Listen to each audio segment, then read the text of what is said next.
আজকে একজন প্রশ্ন করেছেন যে তার গুরু বলেছেন তাকে একটানা ৩-৪ ঘন্টা বা ৫ ঘন্টা বসে জিকির করতে। সেটা কি করতে পারবেন? তো এই জিকির কিভাবে করব? দেখুন, আনুষ্ঠানিকতার বিষয় একরকম আর অনানুষ্ঠানিক একরকম। আনুষ্ঠানিক জিকির, ধরেন আপনি বসে বসে আল্লাহর নাম স্মরণ করছেন, আল্লাহ, সুবহানাল্লাহ, আলহামদুলিল্লাহ, আল্লাহু আকবার, লা ইলাহা ইল্লাল্লাহ, মুহাম্মাদুর রাসূলুল্লাহ এসব বলছেন। এটা এক ধরনের জিকির। আরেকটা জিকির হচ্ছে যে আপনি সার্বক্ষণিক আল্লাহর স্মরণে রাখছেন। তো এখানে দুইটা বিষয়। একটা হচ্ছে আপনি যদি আপনার মনের ভেতরে সার্বক্ষণিক আল্লাহর স্মরণ না রাখেন, তাহলে আনুষ্ঠানিকভাবেও আপনি রাখতে পারবেন না। সার্বক্ষণিক যদি আপনার মন ছোটাছুটি করে বিভিন্ন জায়গায়, একটা থেকে আরেকটায়, অর্থাৎ কোনো কাজের মধ্যে আপনি শতভাগ মনোযোগ দেন না, একটা কাজ করছেন, নানানটা কাজ, নানানটা বিষয় মাথার মধ্যে ঘুরপাক খাচ্ছে, তাহলে আপনার মনোযোগ নাই। তো এই বিক্ষিপ্ত মনে আপনি যদি এক জায়গায় বসে আল্লাহ আল্লাহ জিকির করেন, তখনও কি আপনার মন এক জায়গায় থাকবে? আপনার মন তখনও কিন্তু সারাক্ষণ মনের ভেতরে নানান রকম বিষয় আসবে।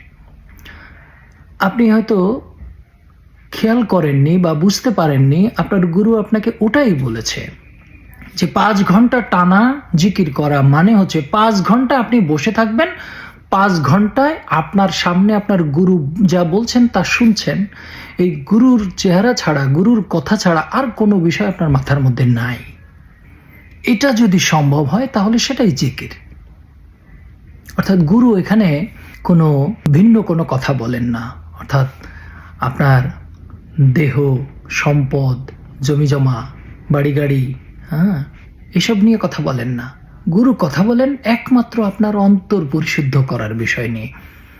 তো সেই অন্তর পরিশুদ্ধ করার বিষয়গুলো আপনি যখন মনোযোগ দিয়ে শুনবেন, সেটাই জিকির, সেটাই সালাত। তো সেই সময় যদি আপনার মনের ভেতরে আপনার সংসারের কথা মনে আসে, আপনার ছেলে মেয়ের কথা মনে আসে, আপনার চাকরির কথা মনে আসে, আপনার ব্যবসার কথা মনে আসে, আপনার গাড়ি বাড়ির কথা মনে আসে, আপনার ঘুরে বেড়ানো, খাওয়া দাওয়া এসবের কথা মনে আসে, অমুক কি বললো, অমুক কি করলো, সেগুলো মনে আসে, তাহলে তো আপনি জিকিরে নাই। এই জিনিসটাই গুরু বুঝাতে চেয়েছেন যে আপনি ৫ ঘন্টা বসে থাকবেন, ৫ ঘন্টাই আপনার মনে একটা বিষয় থাকবে। তো সেটা আমাদের থাকে না।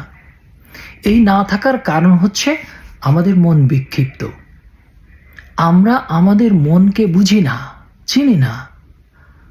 আমরা চিনি আমাদের শরীরের অঙ্গ প্রত্যঙ্গকে। আমার হাত, আমার চোখ, আমার কান, আমার মুখ, আমার মস্তিষ্ক যা যা করছে, আমি সেইগুলোর মধ্যেই নিয়ন্ত্রিত হচ্ছি। আমার যে আলাদা মন বলে একটা বিষয় আছে, এবং সেই যে সব কিছু নিয়ন্ত্রণ করে বা করতে পারে, সেই বিষয়টা আমাদের মাথায় থাকে না। যদি একবার এই মনকে আমরা বুঝতে পারি এবং মনকে আমাদের নিয়ন্ত্রণে আনতে পারি, তখন আমি চাইলেই আমার সকল চিন্তা দূরে রাখতে পারবো। সাধকরা বলে থাকেন যে তুমি যখন যে কাজটি করছো, সেই কাজটি শতভাগ মনোযোগ দিয়ে করো, তাহলেই তুমি শতভাগ জিকিরে আছো, শতভাগ আনন্দে আছো, শতভাগ শান্তিতে আছো। কিন্তু সেটা আমরা করতে পারি না। আমরা হয়তো কাজ করছি অফিসে আর ভাবছি, দূর, এই কাজ মানুষে করে, এর চেয়ে আমার ওইটা হলে ভালো হতো, এই কাজ শেষ করে কখন যাব, এই লোকজন, এই বেচাকেনা, এই কথা বলা আর ভাল লাগে না। এই চিন্তা যখন আমি করব, তখন ওই কাজের মধ্যে আমি নাই। অর্থাৎ বাধ্য হয়ে করছি, আমাকে বেতন দিচ্ছে বা মজুরি দিচ্ছে, সেজন্য করছি। কিন্তু আমি যদি আনন্দের সাথে করি, ভালো লাগার সাথে করি, তাহলে ওই কাজটা শতভাগ সুন্দরভাবে হবে এবং আমিও আনন্দের মধ্যে থাকব। এই শতভাগ আনন্দ নিয়ে কোনো কাজ করাটা হচ্ছে এক ধরনের সাধনা। অর্থাৎ আপনি কি করবেন, কি হবেন, কোথায় যাবেন, কি হলো না, কি গেল না, এই বিষয়গুলো মাথার থেকে ঝেড়ে ফেলে যখন যে অবস্থায় থাকবেন সেই অবস্থাটাকে শতভাগ উপভোগ করুন। হ্যাঁ, এখানে আবার অনেকে বলবেন যা খুশি তাই করব, না, সেটার তো ফর্মুলা আগেই দেওয়া আছে যে আপনি কোনটা করবেন আর কোনটা করবেন না। যেটা করবেন না সেটা তো আগে থেকেই বাদ, যেগুলো করবেন সেগুলোর মধ্যে তো আপনার একটা প্রায়োরিটি আছে এবং সময় ভাগ করা আছে। যেই কাজটি যখন করছেন সেই কাজটি শতভাগ মনোযোগ দিয়ে করুন, তাহলেই আনন্দে থাকতে পারবেন। ঠিক একইভাবে যখন আমরা আল্লাহর স্মরণে রাখি, আল্লাহর স্মরণে রাখা মানেই হচ্ছে আল্লাহর আদেশগুলো এবং নিষেধগুলো, আদেশগুলো মেনে চলা, নিষেধগুলো মেনে চলা।